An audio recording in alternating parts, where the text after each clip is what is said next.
Welcome back to another episode of Infidelity Tales Lab. We're thankful for your continued viewership. Before we begin, tell us, where in the world are you watching from? We love knowing our global reach. Now, let's dive into today's story. Chapter 1. The Perfect Facade. Derek Holloway had built his life like an architect designs a fortress, methodical, precise, and seemingly impenetrable. At 38, he owned Holloway Construction, a mid-sized firm that had rebuilt half of Millbrook after the tornado 5 years ago. His calloused hands and weathered face told stories of a man who'd climbed from nothing, starting as a day laborer at 16 after his father abandoned the family. The irony wasn't lost on him that he'd spent his adult life building structures that lasted, while his marriage to Lydia crumbled in ways he was only beginning to understand. Lydia Holloway had been the crown jewel of Millbrook's social elite when Derek met her 8 years ago. Daughter of Judge Randolph Sinclair, she'd attended private schools and graduated from Northwestern with a degree she'd never used. Her blonde hair always fell perfectly, her makeup never smudged, and her smile could disarm anyone. Except Derek had noticed it never quite reached her eyes anymore. They'd married after a whirlwind romance that, in hindsight, felt more like a business transaction. Derek provided the stability and success her family expected. Lydia provided the social connections and respectability Derek's blue-collar background lacked. Their 2 children, Emma, 16, and Lucas, 14, had become pawns in an increasingly cold household where conversations centered on schedules and obligations rather than dreams or feelings. Derek had noticed the changes gradually. Lydia's late nights volunteering for charity events. Her sudden interest in yoga classes that seemed to run past their scheduled times. The way she'd started dressing differently, more provocatively, claiming it was for her own confidence. Most telling was how she'd begun criticizing everything about Derek. His clothes, his friends, his provincial interests like fishing and watching football. But Derek wasn't the type to confront without evidence.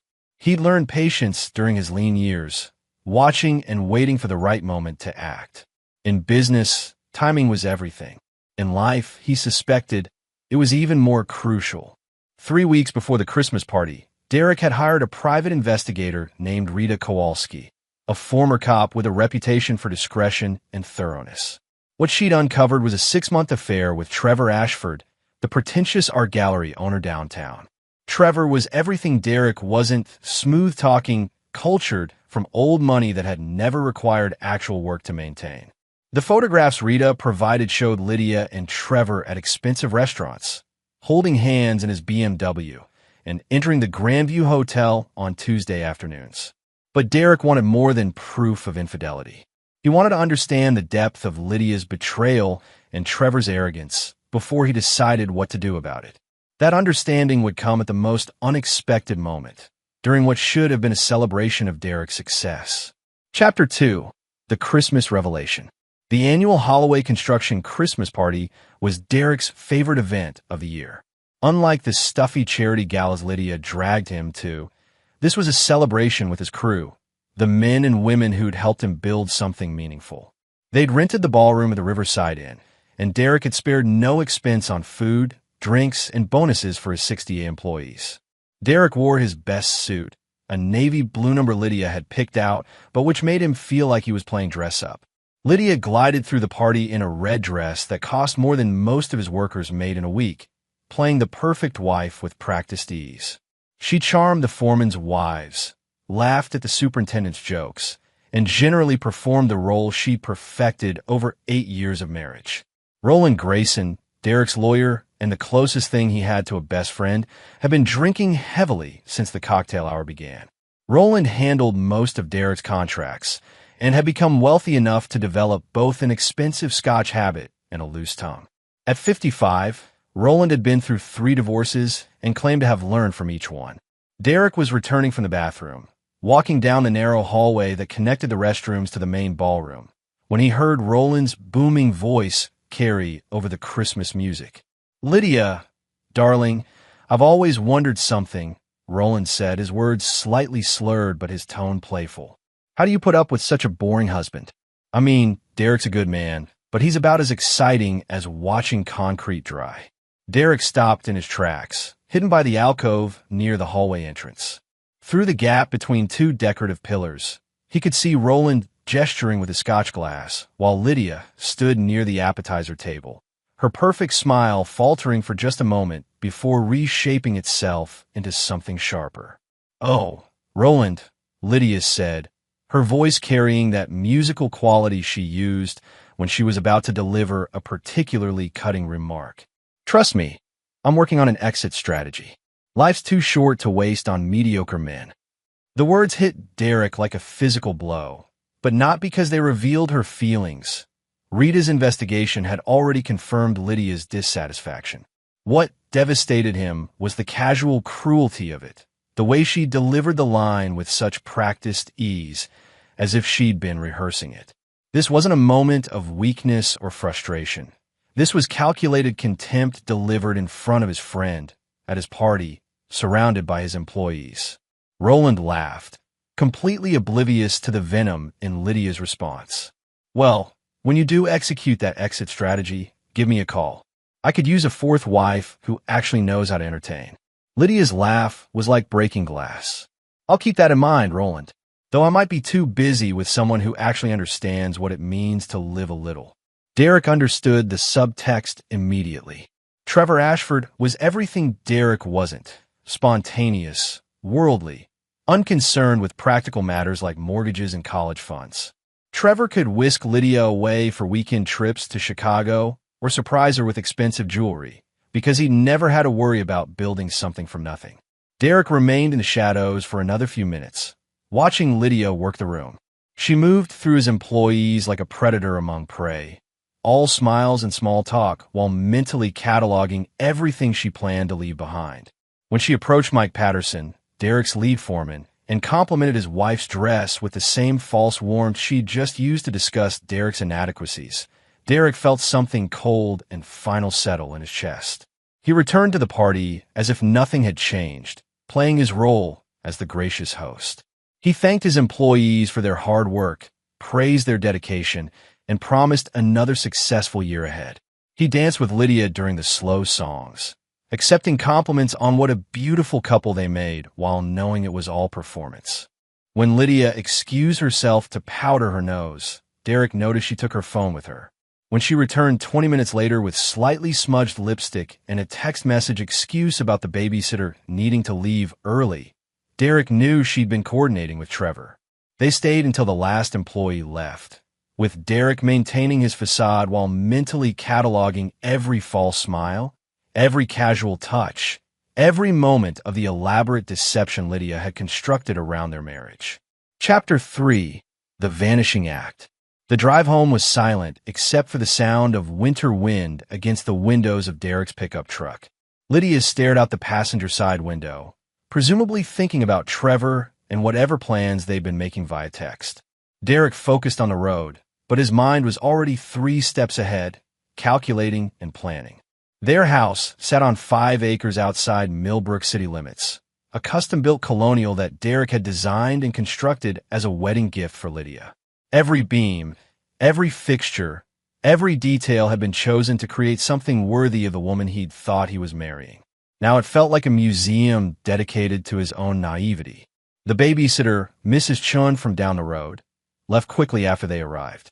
Emma and Lucas were already asleep, having spent the evening doing homework and watching Netflix. Derek stood in the doorway of each child's room, studying their faces in the dim light from the hallway. Emma looked more like Lydia every year. The same sharp cheekbones, the same blonde hair, the same unconscious arrogance, even in sleep. Lucas favored Derek's side of the family, with darker hair and the kind of solid build that suggested he'd grow into manual labor as easily as office work. Derek wondered how much they knew about their mother's afternoon activities, how much they'd figured out about the growing distance between their parents. Lydia was already in bed when Derek finished his rounds, wearing silk pajamas and pretending to read a magazine. She'd removed her makeup and pulled her hair back, transforming from the polished socialite back into the woman who shared his bed, but increasingly little else. "Good party tonight," she said without looking up from her magazine. Roland was in fine form. Derek undressed methodically, hanging his suit carefully in the closet they'd shared for 8 years. Roland drinks too much at these things. Sometimes he says things he shouldn't. Oh, you know how he is? He doesn't mean anything by it. Lydia's voice was perfectly casual, but Derek caught the slight tension around her eyes. She was wondering how much he'd heard, how much he knew. Derek climbed into bed, maintaining the careful distance that had developed between them over recent months. I'm thinking about taking some time off after the holidays. Maybe a long weekend, just to clear my head. That sounds nice, Lydia said, still focused on her magazine. Will you want company? Or is this one of your solo fishing trips? It was a test question, Derek realized. She was hoping for solo time, so she could spend an uninterrupted weekend with Trevor. Solo, Derek confirmed. I need some time to think about things. Lydia's relief was subtle but visible. Of course. You worked so hard. You deserve a break. Derek lay awake long after Lydia's breathing settled into the rhythm of sleep. He wasn't planning a fishing trip. He was planning something far more comprehensive, something that would require careful preparation and flawless execution. Lydia wanted an exit strategy. Derek would give her one, but not the kind she was expecting. Over the next 3 days, Derek began laying groundwork. He transferred money from their joint accounts into business accounts Lydia couldn't access. He collected important documents, birth certificates, insurance policies, property deeds, and secured them in his office safe. He researched divorce lawyers, not to hire them, but to understand what Lydia's options would be when his plan reached its conclusion. Most importantly, Derek began documenting everything. Rita Kowalski's investigation had provided one kind of evidence, but Derek needed a broader picture. He installed software on Lydia's laptop that would track her emails and browsing history. He placed a GPS tracker on her car. He began recording phone conversations and photographing credit card statements. Derek wasn't planning a simple divorce. He was planning the complete and systematic destruction of everyone who had betrayed him. Lydia and Trevor had built their affair on the foundation of his trust and generosity. When Derek was finished, they would understand exactly what they had lost and exactly how much their betrayal would cost them. On the 4th day after the Christmas party, Derek received a call from Rita Kowalski with information that would accelerate his timeline considerably. Chapter 4. Gathering Intelligence. Rita Kowalski's call came at 6 in the morning while Derek was reviewing blueprints in his home office. The former detective's voice carried the kind of urgency that came from years of delivering bad news to people who thought they were prepared for it. Derek, we need to meet. Today. There's something about your wife and Trevor Ashford you need to know, and it's not something I want to discuss over the phone. They met at Rusty's Diner, a truck stop restaurant outside town, where Derek could be sure no one from Lydia's social circle would see them. Rita arrived carrying a manila folder thick enough to represent weeks of surveillance and investigation. Your wife and Trevor aren't just having an affair, Rita began without preamble. They're planning to disappear together. Within the next month. Derek's coffee cup paused halfway to his lips. Disappear how? Rita spread photographs across the scratched table surface. Trevor's been liquidating assets for 3 weeks. He sold his gallery building to a shell corporation he controls, officially for tax purposes.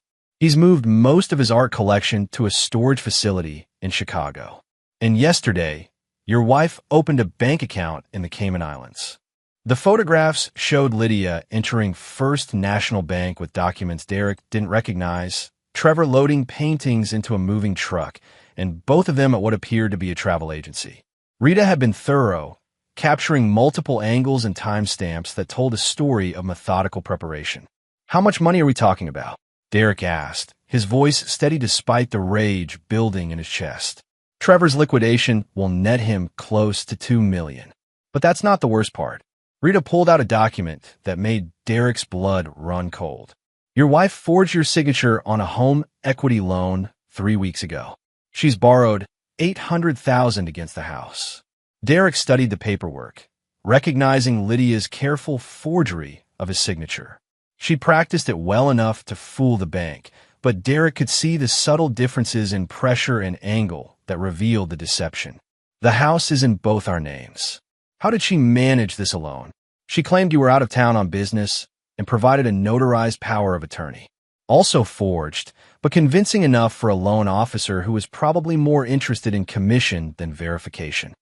Derek felt the careful control he'd maintained since the Christmas party beginning to crack. This wasn't just infidelity or even abandonment. This was theft on a scale that would destroy everything he'd built. What's their timeline? Based on their activities, I'd say they're planning to leave right after New Year's. Trevor's already got plane tickets to Switzerland with a connection to somewhere that doesn't have extradition treaties with the United States. Your wife's been researching international divorce law, specifically how to dissolve marriages when one party is residing overseas. Derek leaned back in the cracked vinyl booth, processing the scope of Lydia's betrayal. She wasn't just leaving him for another man. She was stealing his children's future, his employees' security, everything he'd spent 20 years building. The woman he'd married, loved, and trusted had been planning the systematic destruction of his life while lying in his bed every night. "There's one more thing," Rita said, her voice gentler now. "Trevor's been telling people around town that your business is failing, that you're leveraged beyond recovery. He's been positioning himself as Lydia's rescuer, saving her from financial ruin." The calculated nature of the lie revealed Trevor's sophisticated understanding of social dynamics. By the time Derek discovered the theft, Lydia and Trevor would be gone, and Milberg's gossip network would already have accepted the narrative that Derek Holloway had failed as both a husband and businessman. Derek paid Rita's fee and added a substantial bonus. "I need you to keep monitoring them, but from a distance. I don't want them to know they've been discovered until I'm ready." "What are you planning, Derek?" Rita's cop instincts made her cautious about clients who seemed too calm in the face of devastating news. "I'm planning to give them exactly what they deserve," Derek replied. "But I need to be smart about it. They've been planning this for months. I need to plan better." Derek spent the rest of the day at his office, canceling meetings and rearranging his schedule. To his employees, he appeared to be handling routine year-end business. In reality, he was designing the most important project of his career, a trap sophisticated enough to catch two people who thought they were smarter than everyone around them. The first component was financial. Derek began systematically moving assets beyond Lydia's reach, using business partnerships and holding companies he'd established during his company's growth. By day's end, he'd secured the majority of his wealth, while leaving enough in accessible accounts to avoid triggering Lydia's suspicion. The second component was legal. Derek spent 2 hours with his attorney, not Roland Grayson, but a different lawyer in the next county who specialized in criminal fraud cases. The forged loan documents would be enough to prosecute Lydia for bank fraud, but Derek wanted more comprehensive charges when the time came. The third component was personal. Derek drove to his children's schools and quietly spoke with their guidance counselors, teachers, and coaches. He didn't reveal the situation, but he began laying groundwork for what would happen when their world collapsed around them. By the time Derek returned home that evening, he'd transformed from victim to architect. Lydia and Trevor had spent months planning Derek's destruction. Derek would spend the next 3 weeks planning theirs. Chapter 5: The Honey Trap. Derek's plan required Trevor and Lydia to accelerate their timeline, to make mistakes born of greed and overconfidence. The key was offering them an opportunity too tempting to refuse, something that would force them to expose themselves completely. The opportunity came in the form of the Riverside Development Project, a luxury condominium complex Derek had been considering for months. The project would require a significant investment from Holloway Construction, but the potential profits were enormous.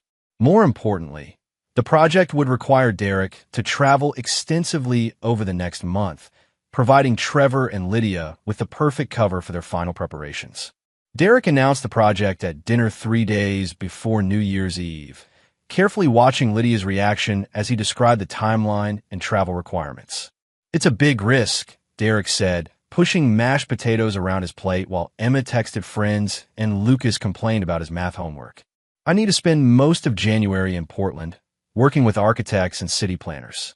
But if it works out, it could set us up for life." Lydia's fork paused for just a moment before she resumed eating. "That sounds exciting, Derek, but also stressful. Are you sure you want to take on something so demanding right now?" It was perfectly performed concern, but Derek could see the calculations behind her eyes. A month of freedom to finalize arrangements with Trevor, to transfer money and prepare for their escape. I think it's exactly what I need, Derek replied. A chance to prove what Holloway Construction can really accomplish. Over the next 2 days, Derek made a show of preparing for the Portland trip. He booked flights, reserved a hotel room, and told his employees about the expanded timeline for his absence.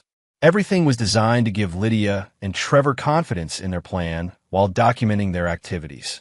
Rita Kowalski's surveillance confirmed Derek's suspicions immediately.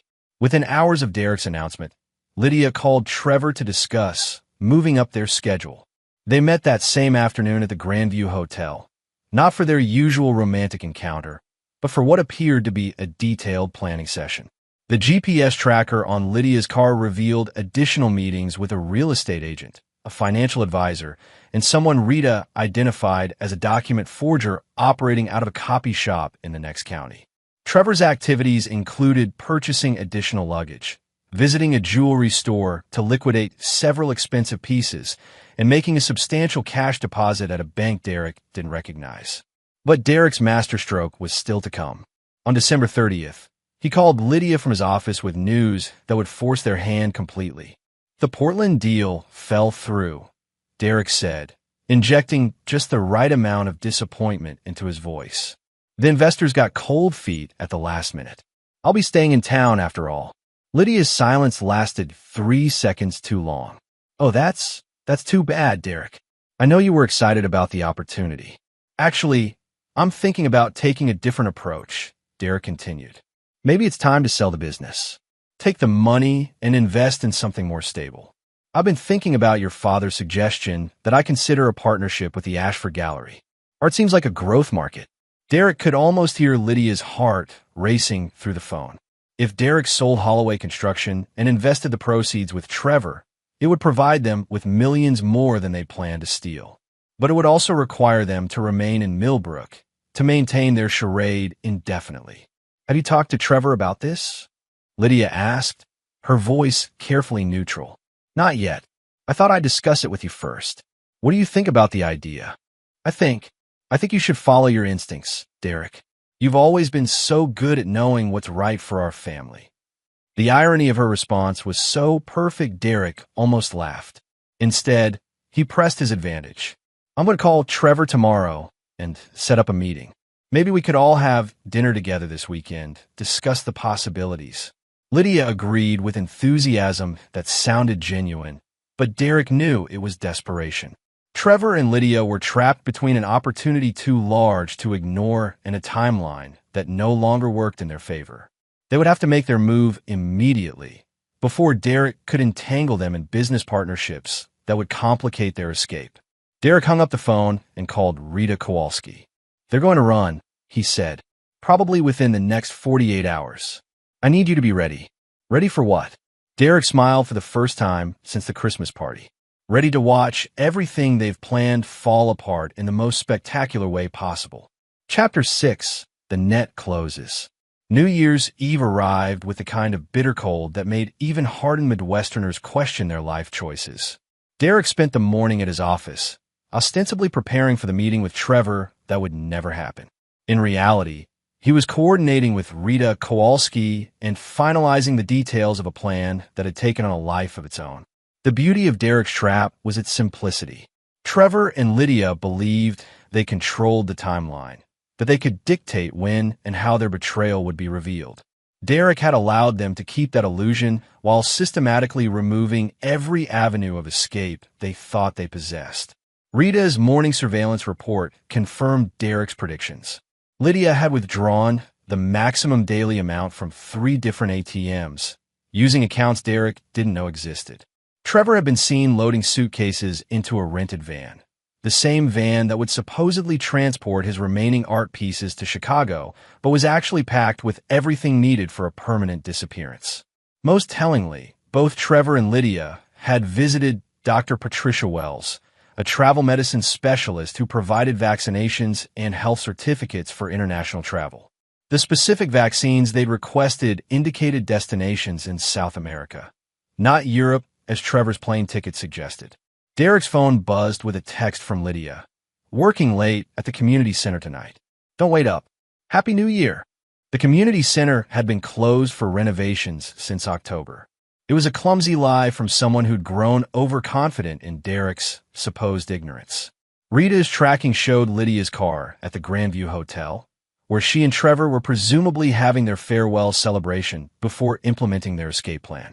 Derek drove home to find Emma getting ready for a New Year's party at her friend Madison's house, and Lucas camped in front of the television with enough snacks to survive a siege. Both children seemed oblivious to the tension that had characterized the house for weeks, or perhaps they'd grown so accustomed to their parents' distance that they no longer questioned it. "Dad, can you drive me to Madison's?"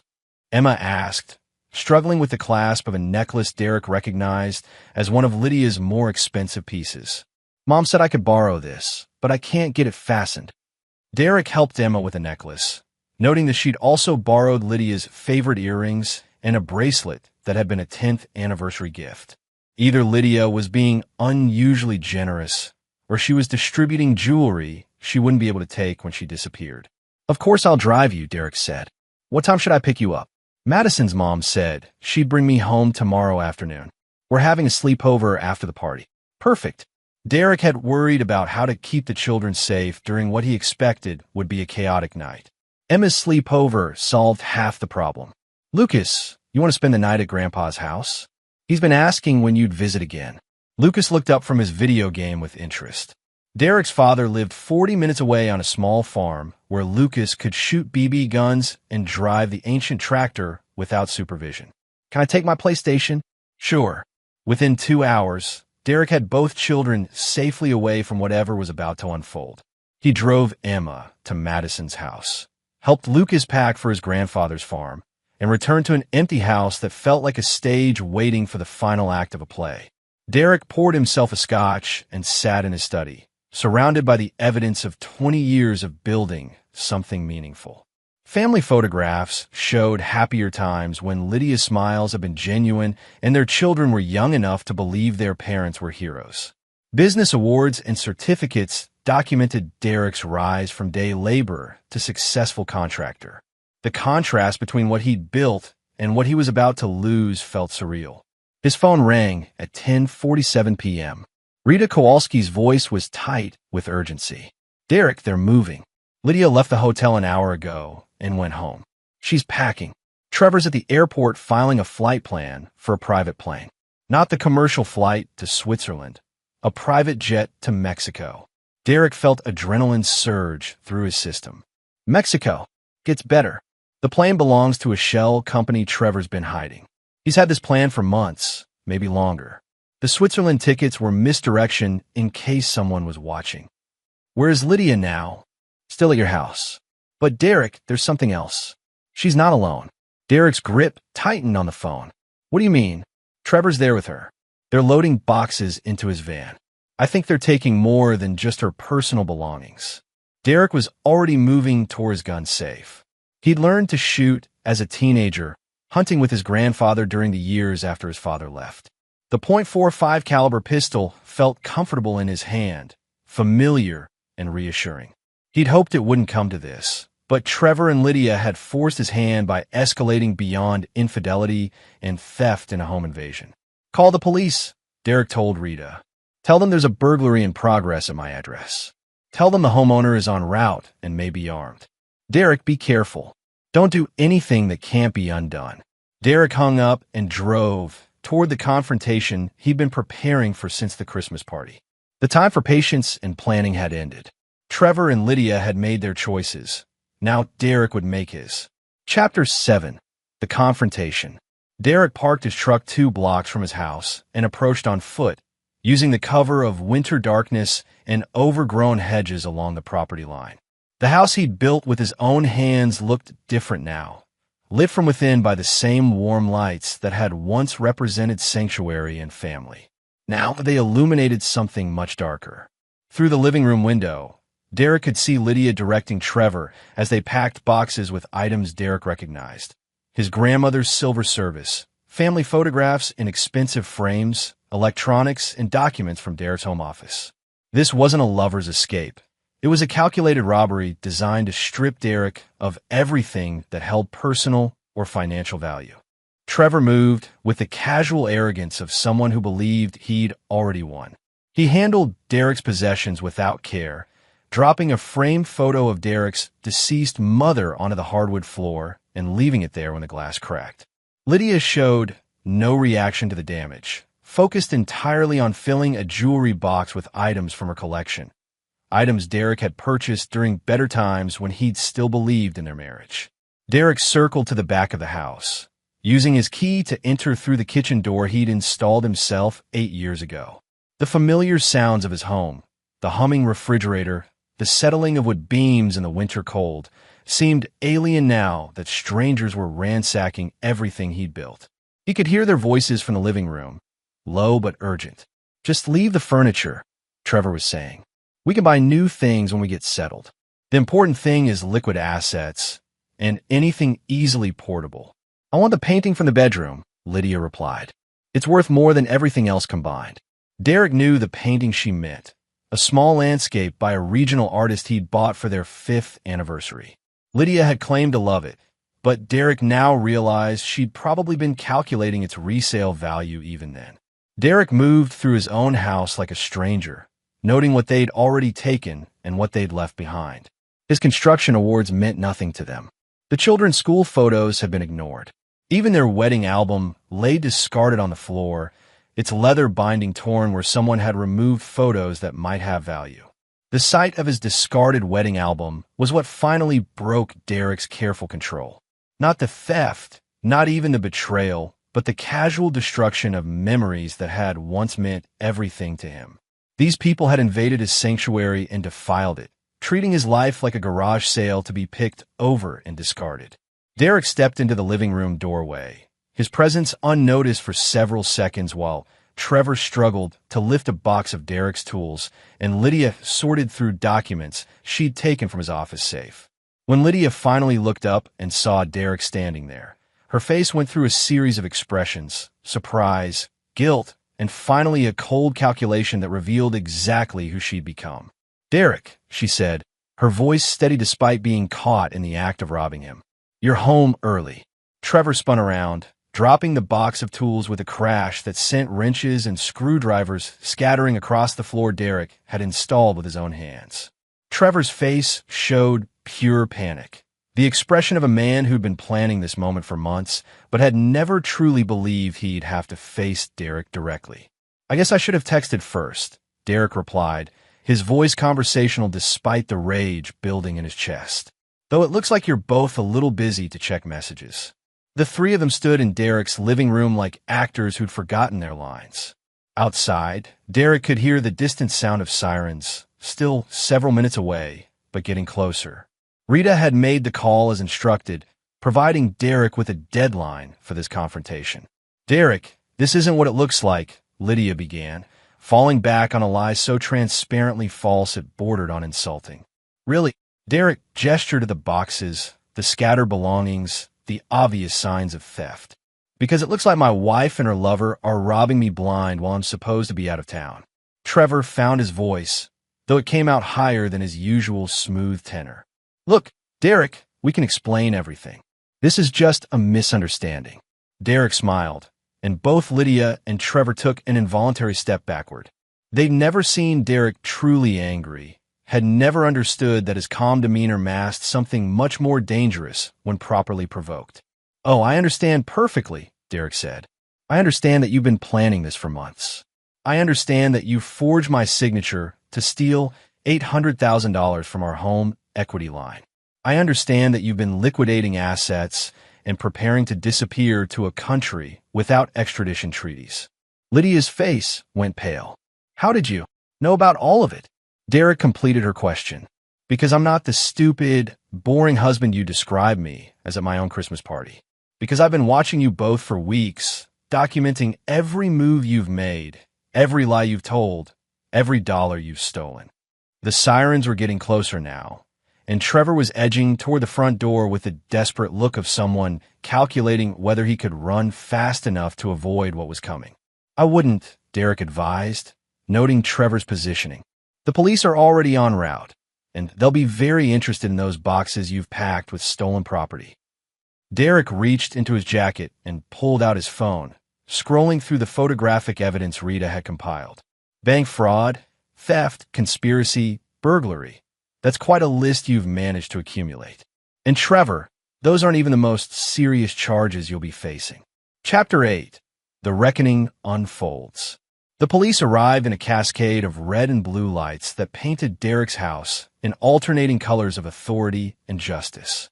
Detective Sharon Morrison, a woman Derek knew from various city council meetings, led the response team with the kind of professional efficiency that suggested she'd dealt with domestic situations before. Mr. Holloway, Detective Morrison said, noting Derek's calm demeanor and the obvious signs of theft throughout the living room. Rita Kowalski called in a burglary in progress. Can you tell me what's happening here? Derek gestured at the boxes, the scattered belongings, and the two people who were trying to look like anything other than thieves caught in the act. I came home to find my wife and her boyfriend stealing my property. They've been planning to disappear with assets stolen from our joint accounts. Detective Morrison's trained, I took in the scene quickly. The packed boxes, the scattered personal items, the guilty expressions on Lydia and Trevor's faces. Ma'am, sir, I need to see some identification. Lydia produced her driver's license with shaking hands. Trevor fumbled for his wallet. His earlier confidence completely evaporated. Detective Morrison examined their IDs while two uniformed officers began documenting the scene and inventorying the packed boxes. Mrs. Holloway, Detective Morrison said, "This is your residence?" "Yes, but..." "And Mr. Ashford, what's your relationship to this household?" Trevor's mouth opened and closed without sound for several seconds. Finally, he managed, "I'm a friend of the family. A friend who's helping pack boxes at 11 p.m. on New Year's Eve." Detective Morrison's skepticism was evident. "Mr. Holloway, do you want to press charges for burglary?" "Absolutely," Derek replied. "But that's not the only crime that's been committed here." Derek handed Detective Morrison the folder of evidence Rita had compiled. Photographs of Trevor and Lydia's affair, documentation of the forged loan documents, bank records showing the systematic theft of marital assets, and a timeline that revealed months of premeditation. Detective Morrison reviewed the documents with growing interest. "Mr. Ashford, Mrs. Holloway, you have the right to remain silent. Anything you say can and will be used against you in a court of law." As the Miranda rights continued, Derek watched his wife and her lover realize that their carefully constructed plan had collapsed completely. Lydia's perfect composure finally cracked, tears streaming down her face as the handcuffs clicked into place. Trevor maintained his silence, but his face had gone ashen as he calculated the legal consequences of his choices. "Derek, please," Lydia said as Officer Martinez guided her toward the patrol car. "Think about the children. Think about our family." Derek's response came from a place of cold fury that had been building since the Christmas party. "I did think about our family, Lydia. I thought about it every day for 8 years while you were planning to destroy it. The house felt impossibly quiet after the police cars departed with their prisoners." Derek stood in his living room, surrounded by the wreckage of his marriage and the evidence of betrayal, so complete it had transformed his sanctuary into a crime scene. But Derek's plan was far from complete. The arrests were just the beginning of a reckoning that would extend far beyond criminal charges. Over the next several days, Derek began implementing the broader consequences he'd designed for everyone who had participated in his betrayal. The forged loan documents provided grounds for the bank to freeze all accounts associated with Lydia's theft, trapping money she'd planned to access during her escape. Trevor's art gallery, already compromised by his asset liquidation, faced additional scrutiny when Derek provided evidence of tax evasion and insurance fraud to the appropriate authorities. Derek called Emma and Lucas to explain what had happened, delivering the news with clinical precision that matched the way Lydia had planned to abandon them. Both children were devastated, but Derek noted that neither seemed surprised by their mother's capacity for deception. "Dad," Emma said during their phone conversation, "I knew something was wrong. Mom kept asking weird questions about our schedules and whether we'd ever want to travel.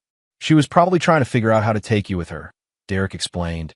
But her plan didn't include staying in one place long enough for you to have stable lives. The revelation that their mother had been willing to uproot them for an affair with a man they barely knew completed the children's understanding of Lydia's selfishness. Neither child asked when she would be coming home. Chapter 9. The Final Resolution. 3 months after New Year's Eve, Derek sat in his lawyer's office reviewing the final paperwork that would close the most painful chapter of his life. Lydia had been sentenced to 3 years in federal prison for bank fraud, with additional state charges pending. Trevor faced similar federal charges plus tax evasion and conspiracy, ensuring that his own prison sentence would be significantly longer. The divorce proceedings had been straightforward given the circumstances. Lydia's criminal conviction voided any claim to Derek's business or assets, while her abandonment of Emma and Lucas eliminated her parental rights. Derek had gained full custody along with a judgment that would claim any future earnings Lydia might achieve after her release. Emma and Lucas had adapted to their new reality with the resilience of teenagers who'd already learned not to trust their mother's promises. Emma threw herself into planning for college, determined to create a future that didn't depend on anyone else's reliability. Lucas discovered a talent for construction work, spending afternoons at Derek's job sites and learning skills that connected him to his father's legacy. The house sale closed yesterday, Derek's lawyer informed him. The buyers are a young family from Chicago who appreciate the craftsmanship. They're planning to keep most of your custom work. Derek nodded, unsurprised that strangers would value his house more than his wife had. The sale proceeds, combined with insurance settlements and recovered stolen assets, had restored Derek's financial position while providing a substantial college fund for both children. Derek had purchased a smaller house closer to town, a fixer-upper that would give him and his children a project to work on together. The symbolism wasn't lost on any of them. They were building something new from the foundation up, using skills and materials that would last. The phone on the lawyer's desk buzzed with an incoming call. Derek's lawyer glanced at the caller ID and frowned. It's the state attorney's office. Do you want to take this? Derek nodded, curious about what new development might affect his case. The conversation was brief, but revealing. That was interesting, the lawyer said after hanging up. Lydia's been trying to contact you from prison. She's claiming she has information about Trevor's finances that might help with asset recovery. Derek considered this for exactly 3 seconds. Tell them I'm not interested. Derek, there might be money involved. Significant money if Trevor was hiding assets we didn't discover. I don't care. Derek's voice carried the finality of someone who'd already won everything that mattered to him. Lydia made her choices. She can live with the consequences.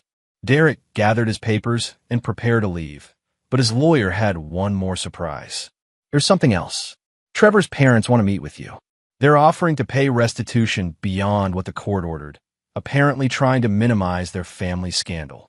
Derek smiled, remembering Trevor's arrogance and sense of entitlement. How much are they offering?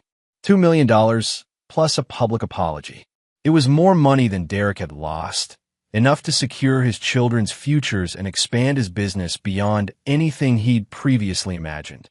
The offer represented everything Trevor's family valued: the ability to buy their way out of consequences, to treat criminal behavior as a social embarrassment rather than a moral failure. Tell them no, Derek said. Tell them their son made his choices, and now he gets to experience what it means to lose everything you thought you could count on. Derek drove home to find Emma and Lucas working on homework at the kitchen table of their temporary apartment. They'd grown closer since Lydia's arrest, supporting each other through the social awkwardness of having a criminal mother while maintaining their grades and activities. Dad, Madison's mom asked if we want to come to dinner this weekend, Emma said without looking up from her calculus homework. She said it's been too long since we had a proper family meal. Derek smiled at the irony. His broken family had found more genuine support from neighbors and friends than they'd ever received from Lydia's sophisticated social circle.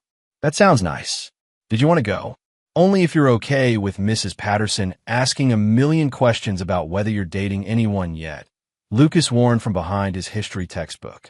Derek laughed, realizing it was the first time genuine humor had filled their home in months. I think I can handle Mrs. Patterson's curiosity. As Derek helped his children with their homework, he reflected on the choices that had brought them to this point. Lydia and Trevor had seen him as boring, mediocre, someone whose stability could be taken for granted while they pursued excitement elsewhere. They'd mistaken his patience for weakness, his loyalty for stupidity. Derek had proven them wrong in the most comprehensive way possible. He protected his children, preserved his business, and ensured that everyone who betrayed him faced consequences that matched their crimes. Most importantly, he demonstrated to Emma and Lucas that actions have consequences, that integrity matters, and that building something meaningful requires more than charm and good intentions. Derek's phone buzzed with a text message from Rita Kowalski. Saw the news about Trevor's sentencing. 8 years federal, plus state charges pending. Thought you'd want to know. Derek deleted the message without responding. Trevor's fate no longer interested him, just as Lydia's attempts at reconciliation from prison fell on deaf ears. Derek had moved beyond revenge into something more powerful, indifference to the people who'd tried to destroy him. 3 months later, Derek broke ground on the largest project in Holloway Construction's history, a mixed-use development that would revitalize Millbrook's downtown core. Emma and Lucas helped with the groundbreaking ceremony, operating machinery under Derek's supervision, while local media documented the family business expanding into its next generation. Standing in the dirt that would become the foundation of something permanent and valuable, Derek realized he'd achieved something Lydia and Trevor would never understand. He'd built something that would outlast betrayal, something that would provide for his children and their children, something that couldn't be stolen or forged or abandoned. Derek Holloway had learned that the best revenge wasn't destruction. It was building something so substantial that the people who betrayed him would spend the rest of their lives wondering what they could have had if they'd made different choices. As Derek watched his children plan the future they would build together, he knew that his exit strategy had been far more successful than anything Lydia had ever imagined. And there you have it. Another story comes to an end. What did you think? I'd love to hear your thoughts in the comments below. If you enjoy this story, consider joining our community by subscribing. It means the world to us. For more stories like this one, check out the recommended videos on screen. And I'll see you there. Subscribe to Infidelity Tales Lab for more stories. Now, let's begin this one. Clay Fuentes wiped down the bar counter at Rusty's Tavern, watching the evening crowd filter in. 5 years since he'd left Delta Force, and civilian life still felt like wearing someone else's boots. Never quite the right fit. But his son Tyler made it worth it. Dad! 7-year-old Tyler burst through the door, his grandmother Marissa Proctor trailing behind with an apologetic smile. The boy's backpack bounced as he ran straight into Clay's arms. "Whoa, little man. School good." Clay lifted him onto a bar stool. "I got an A on my science project. The volcano was awesome."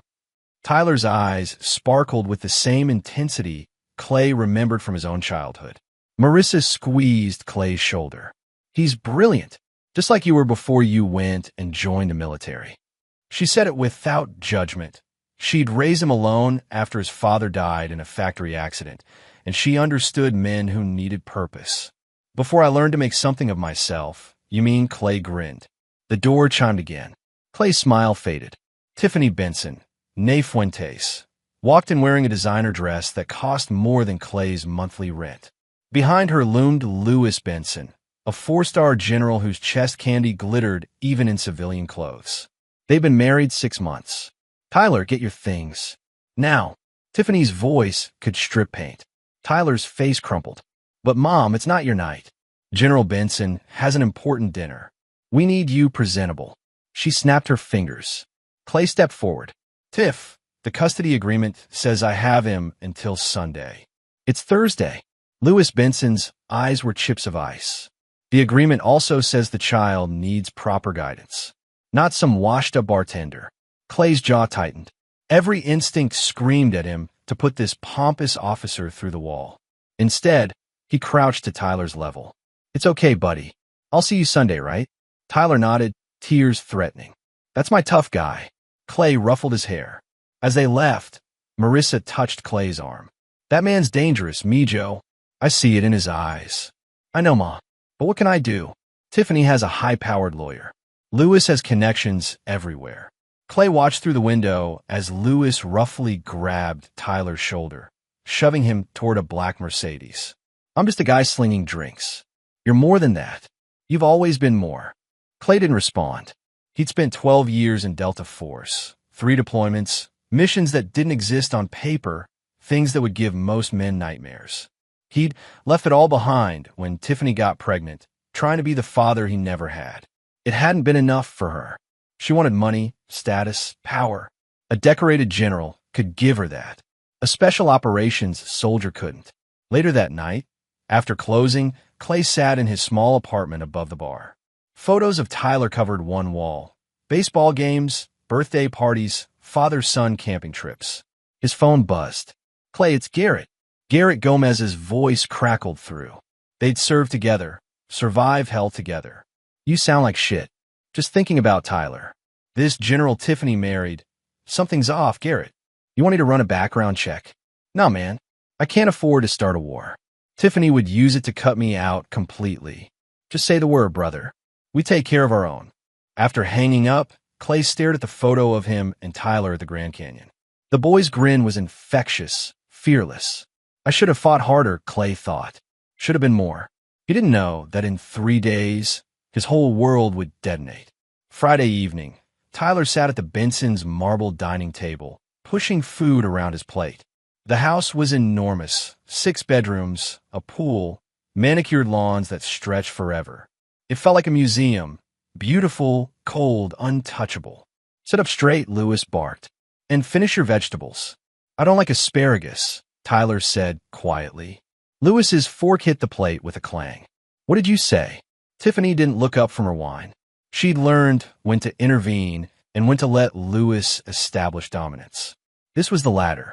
I said, I don't like asparagus, sir. In this house, you eat what you're given. Do you understand? Lewis's face reddened. Your father may let you act like a brat, but I won't tolerate disrespect. He's not a brat, Tyler's voice cracked. And my dad's not. The backhand came fast. Tyler's head snapped sideways, chair skidding across polished marble. Blood trickled from his lip. Tiffany finally looked up. Lewis, he's 7. He needs discipline. Your ex-husband clearly failed at that. Lewis stood over Tyler, who was crying silently. Now, you will finish every bite on that plate. Then you'll go to your room and write, I will respect authority 100 times. Tyler didn't call Clay. The general had confiscated his phone days ago, claiming children didn't need such distractions. He didn't tell his mother, who locked herself in the bedroom most nights with her wine and sleeping pills. He just wrote the lines, tears smudging the ink. That night, Tyler heard them arguing. He's my son, Lewis. He's a disrespectful little punk who needs a firm hand. You've coddled him. His father's coddled him. That ends now. Maybe we should let Clay have more custody. Absolutely not. That failure gets nothing. Do you understand? You wanted this life, Tiffany. You wanted the general's wife lifestyle. That includes raising a child who respects military discipline. Silence. Good. Now, we're attending the Joint Chiefs dinner tomorrow night. The boy comes with us. He'll learn how to behave in proper society. Tyler pressed his face into the pillow. He wanted his dad. He wanted to go camping again, wanted to laugh again. But something told him, some instinct children have when monsters were human faces, that asking for his father would only make things worse. He had no idea how right he was. Saturday, 6:47 p.m. Clay was preparing for the evening rush when his phone exploded with calls from an unknown number. Mr. Fuentes? This is Memorial Hospital. Your son Tyler has been admitted to emergency. Clay didn't remember the drive, didn't remember parking or running through the ER doors. He only remembered the blood. So much blood on the gurney as nurses rushed Tyler into surgery. What happened? Clay grabbed a doctor's coat. What happened to my son? Dr. Heath Vasquez gently removed Clay's hand. He has a severe skull fracture, internal bleeding, multiple contusions. Sir, did he fall from a significant height? I don't know. I wasn't there. Where's his mother? Mr. Fuentes, Clay. Marissa appeared, her nurse's scrubs rumpled. She worked at this hospital, had called him immediately. There's something you need to know.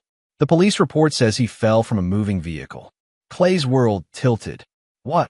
A witness saw a black Mercedes, a child being thrown out while the vehicle was moving. Estimated speed, 60 miles per hour. The room spun. Clay's hand shook, not with fear, but with rage so pure it felt like swallowing fire. Where is Tiffany? Waiting room B. The general's with her. Clay, listen to me. Marissa grabbed his face. You can't do what you're thinking. Tyler needs you. He needs you calm.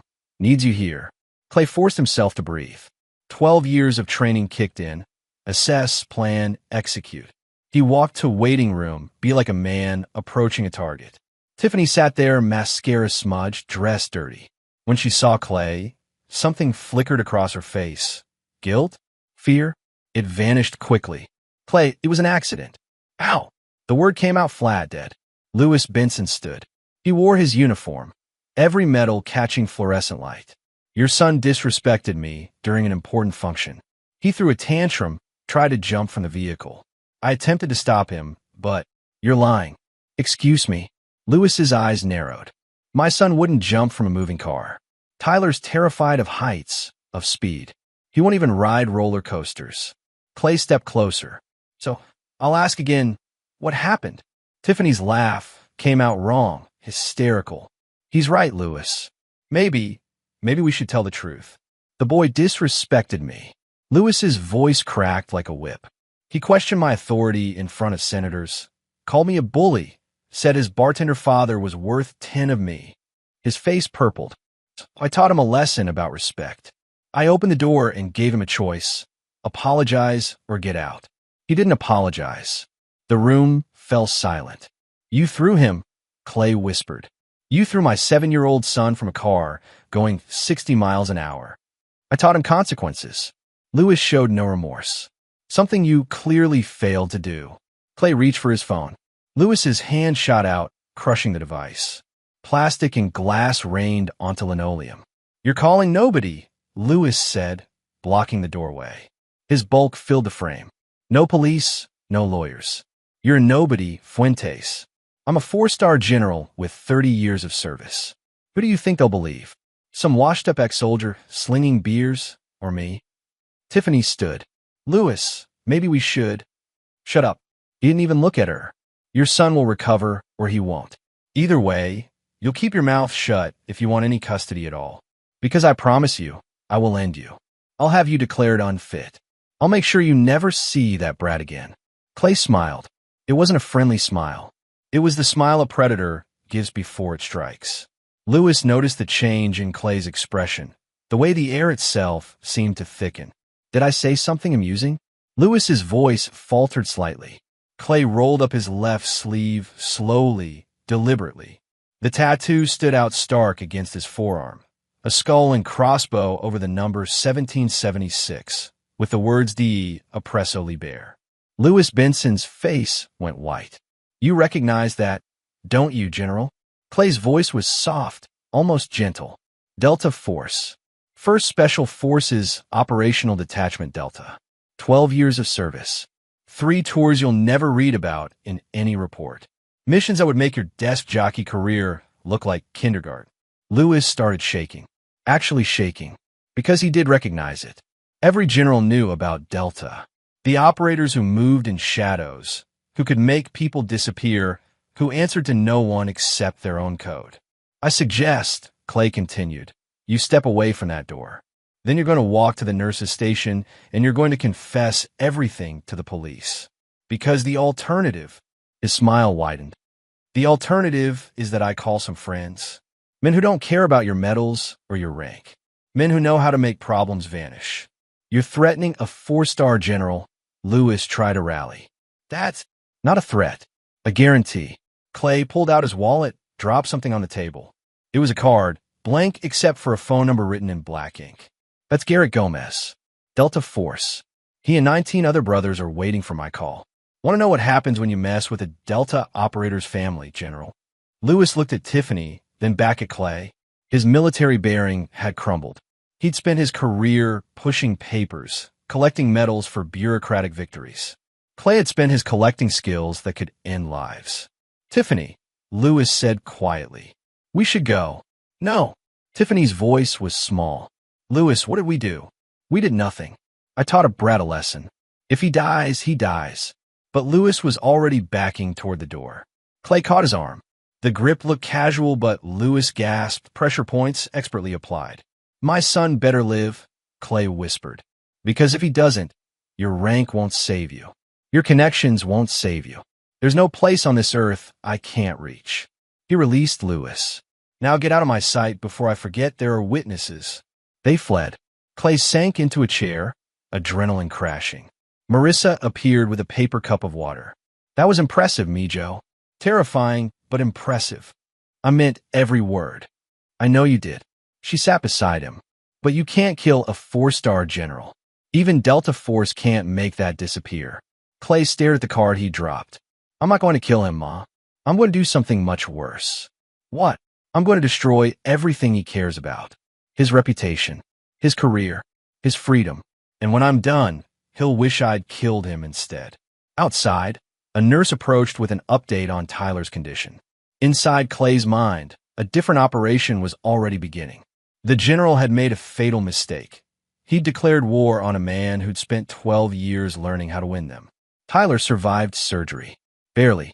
Clay spent 72 hours at his bedside while his son drifted in a medically induced coma. The skull fracture had been repaired, the bleeding stopped, but the doctors were cautious. Brain injuries are unpredictable, Dr. Vasquez explained. We won't know the full extent of damage until he wakes up. If he wakes up, Clay heard in the silence. On the 4th day, Tyler's eyes fluttered open. Dad, Clay gripped his small hand. Hey, buddy, I'm here. My head hurts. I know, but you're safe now. I promise, you're safe. Marissa brought clothes, food, kept Clay functional. She also brought something else, a visitor. Garrett Gomez walked into the hospital room wearing jeans and a leather jacket, but his posture screamed military. He took one look at Tyler, bandages wrapping his skull, machines beeping steadily, and his jaw clenched. Outside, he said. In the hallway, Garrett's easygoing demeanor evaporated. Tell me everything. Clay did. Every detail of that night. Lewis's confession, Tiffany's complicity. Jesus Christ. Garrett paced. A 4-star general threw a 7-year-old from a moving vehicle and admitted it. In front of my mother. She's a witness, but... Clay rubbed his face.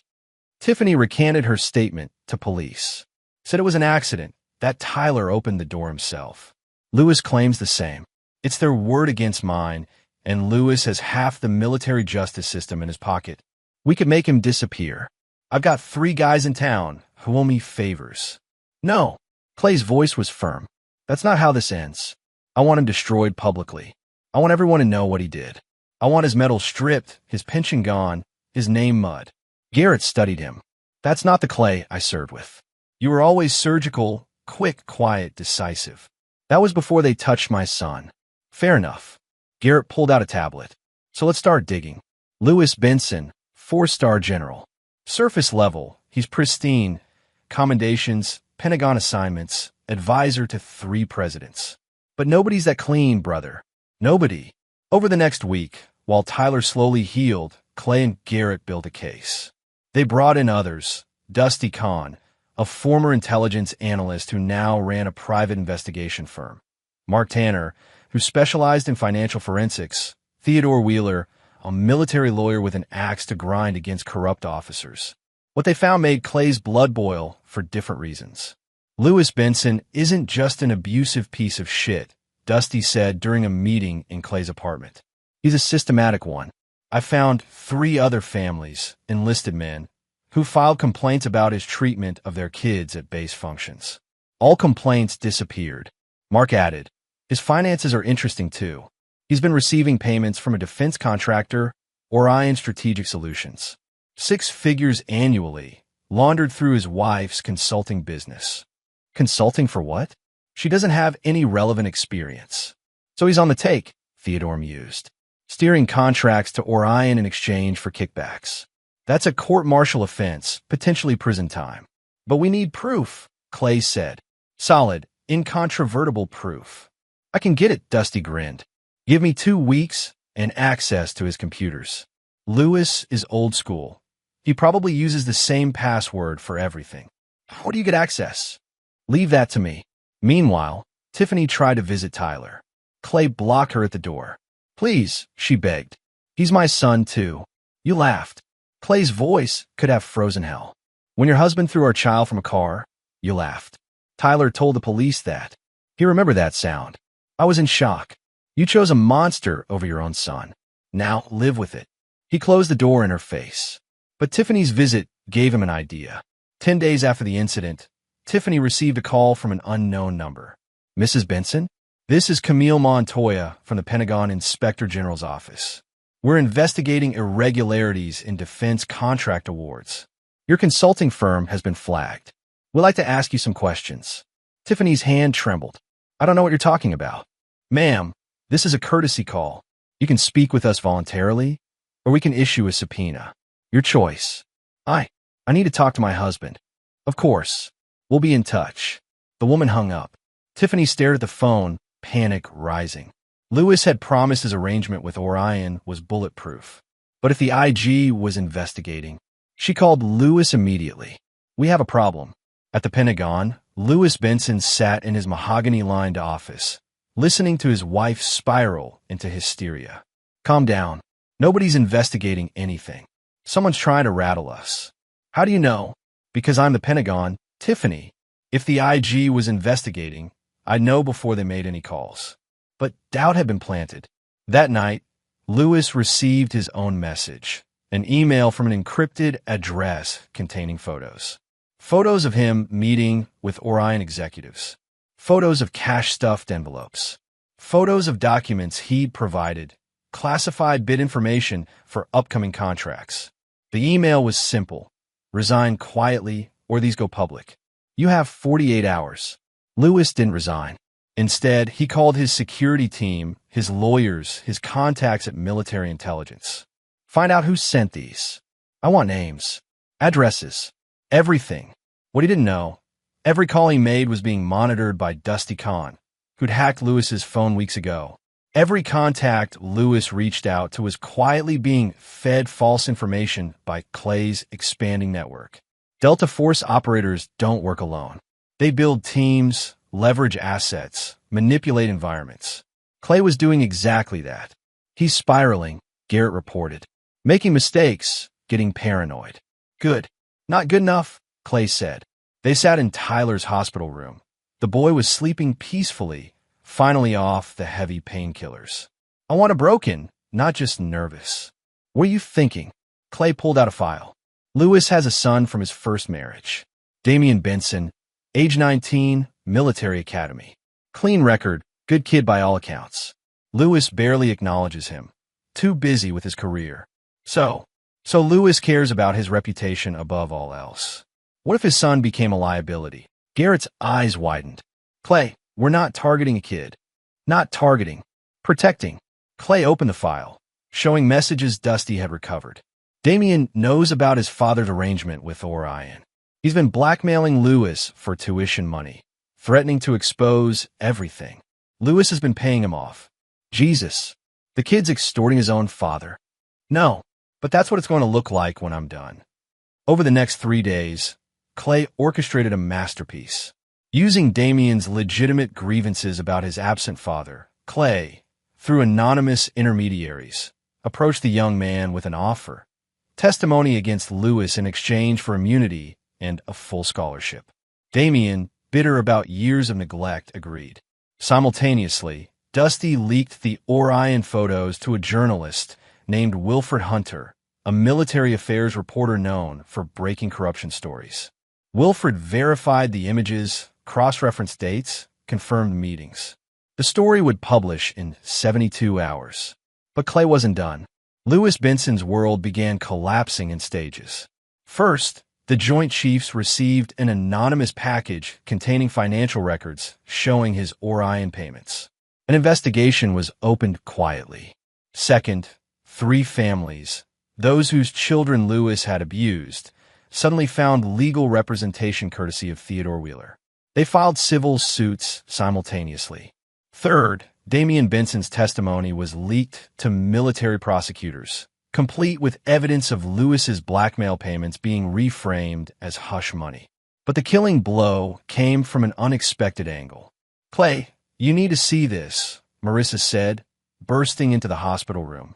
She held a tablet showing a news alert. Four-star General Lewis Benson under investigation for corruption, child abuse. Wilfred Hunter's article was devastating. It detailed everything. The Orion payments, the assault on Tyler, the pattern of abusing enlisted families' children, the intimidation tactics. Sources were anonymous but verifiable. Photos were damning. Within hours, the Pentagon issued a statement. General Benson was being placed on administrative leave pending investigation. Lewis called Clay 20 times. Clay ignored everyone. Finally, a text came through. "You did this. You're a dead man." Clay smiled and texted back, "Come try. I'll be at Rusty's Tavern tonight at 10 p.m. Alone." Garrett grabbed Clay's shoulder. "Brother, that's suicide. He's desperate, That's why I'm counting on. Clay, trust me. I got this." That night, Clay sat at his own bar, nursing a whiskey. The place was empty. He'd closed early, sent staff home. At 10:03 p.m., Lewis Benson walked through the door. He looked haggard. His uniform was gone, replaced by wrinkled slacks and a shirt. His hand shook. "You destroyed me," Lewis said. "My career, my reputation, my family. For what? Some brat who couldn't follow orders." Clay stood slowly. "That brat is my son, and you threw him from a moving car. He disrespected me. He was 7 years old. He needed discipline." Lewis's voice cracked. "You think I don't know what you are? Delta Force, Special Operations. You think you're better than me? You're not. I earned my rank. I serve my country." Behind a desk, pushing papers, collecting medals for PowerPoint presentations. Clay circled the bar. "You never deployed, never saw real combat. You're a bureaucrat with ribbons." Lewis lunged. It was clumsy, desperate. Clay sidestepped, caught Lewis's arm, and using the man's own momentum, slammed him face first into the bar. Blood exploded from Lewis's nose. "That's for Tyler," Clay said calmly. Lewis tried again, throwing a wild punch. Clay blocked, delivered a precise strike to the solar plexus. Lewis collapsed, wheezing. "And that's for every child you abused." But Clay wasn't done. He pulled out his phone, started recording. "Tell me what you did, General." "Tell the camera." Fuck you." Clay pressed his boot against Lewis's hand. "Not hard enough to break bones, but enough to promise it. Tell me." "I threw the kid out." "So what?"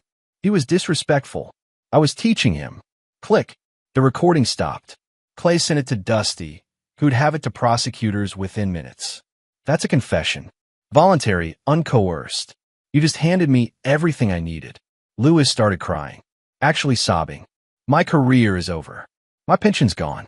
My family won't even talk to me. What more do you want? I want you to understand something." Clay crouched down. "You could have killed my son. You almost did.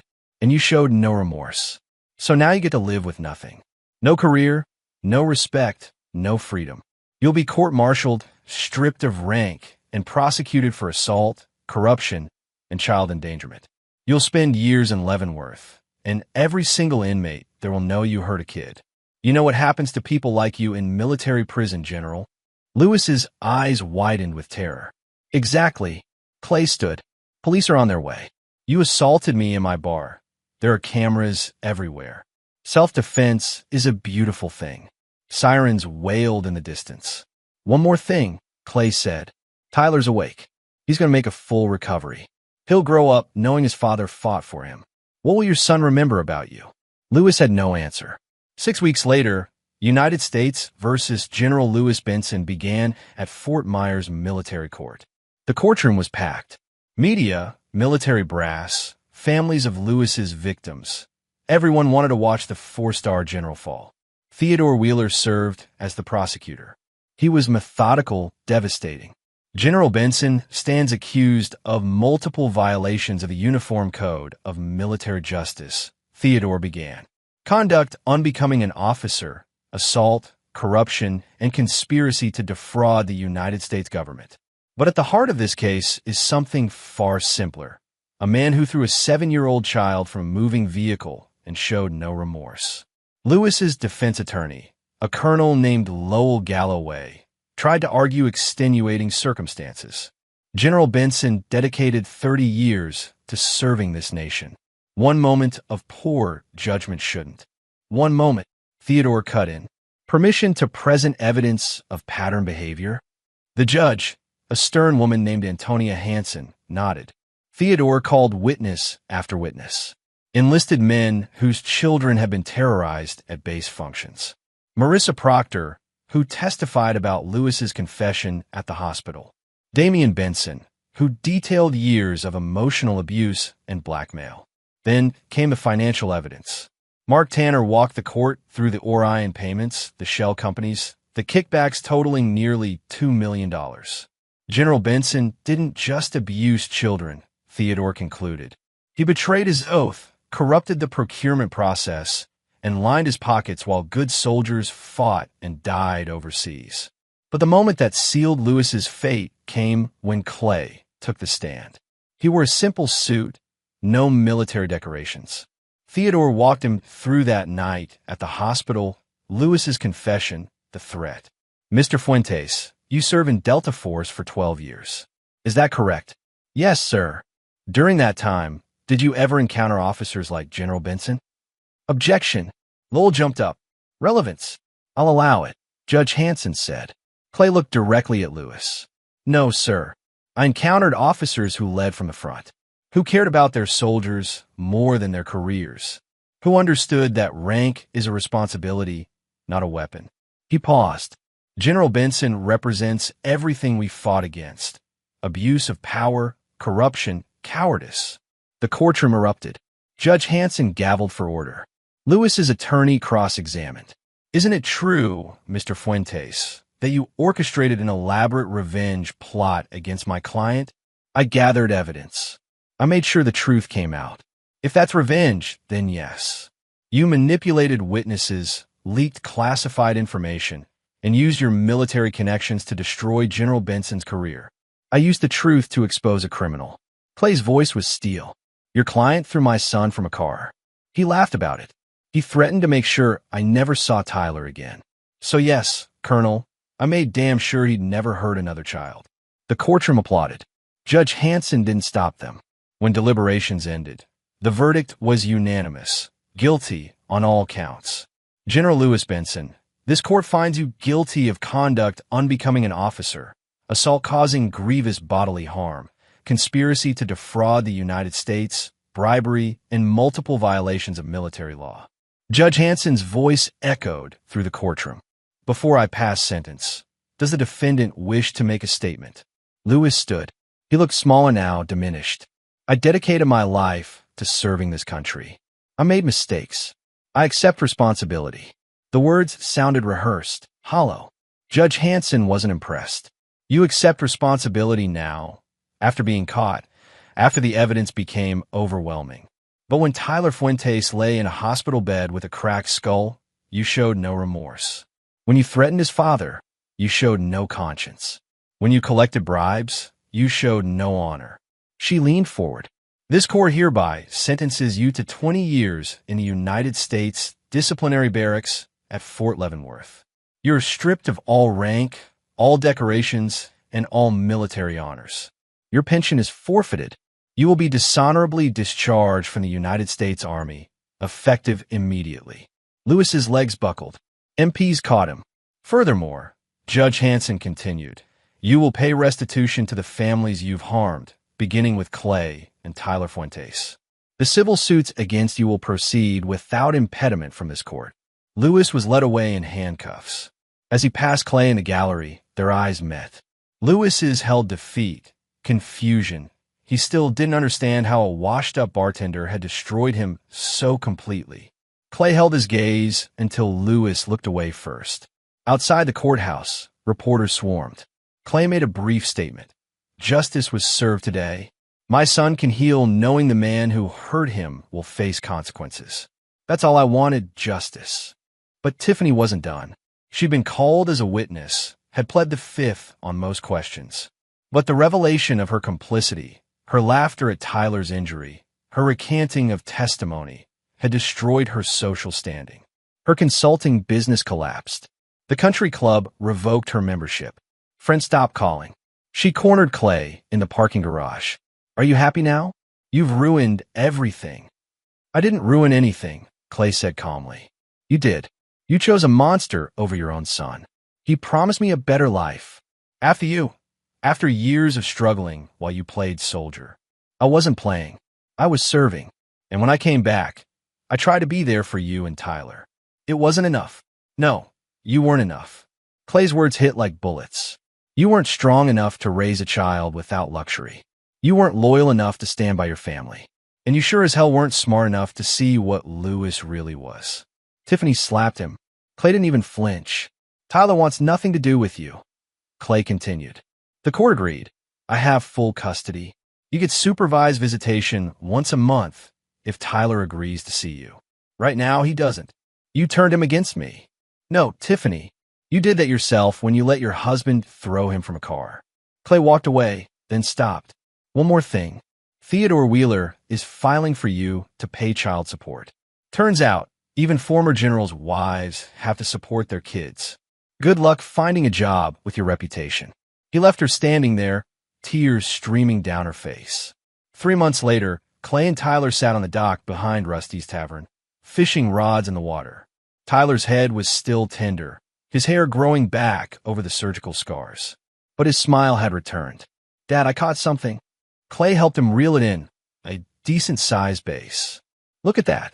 Nice work, buddy. Can we keep it? What do you think we should do?" Tyler considered. "Let it go. It's got a family, probably." Clay smiled. This kid had endured hell and still had compassion. "Good choice." They released the fish together. "Dad," Tyler's voice was small. "Is Mom ever going to be normal again?" "I don't know, son. That's up to her." "Do you think she's sorry?" "Maybe. But being sorry doesn't erase what happened." Tyler nodded, processing. "I'm glad I'm with you." "Me too, buddy. Me too." Gare arrived with pizza and beer. He'd stayed in town, officially consulting, but really just making sure Clay and Tyler were okay. Marissa came too, bringing Tyler's favorite dessert, churros from the Mexican bakery downtown. They ate on the dock as the sun set, talking about everything and nothing. No one mentioned Lewis Benson, who is currently in Leavenworth discovering exactly how other inmates treat child abusers. No one mentioned Tiffany, who'd moved to a studio apartment and was working retail while her legal bills mounted. The conversation turned to the future. "I've been thinking," Clay said. "Maybe it's time I did something more than bartending." "Like what?" Garrett asked. "Mark Tanner offered me a position at his firm. Private investigation, helping families with custody issues, finding evidence of abuse. Turns out I'm good at that." "You're good at a lot of things," Marissa said proudly. "What about Rusty's?" Tyler asked. "I'll keep it, but I'll hire a manager. This place was just a job. Helping people like you? That's a mission." Tyler grinned. "Like Delta Force?" "Better than Delta Force. Because I get to come home to you every night." Later, after Tyler fell asleep, Clay stood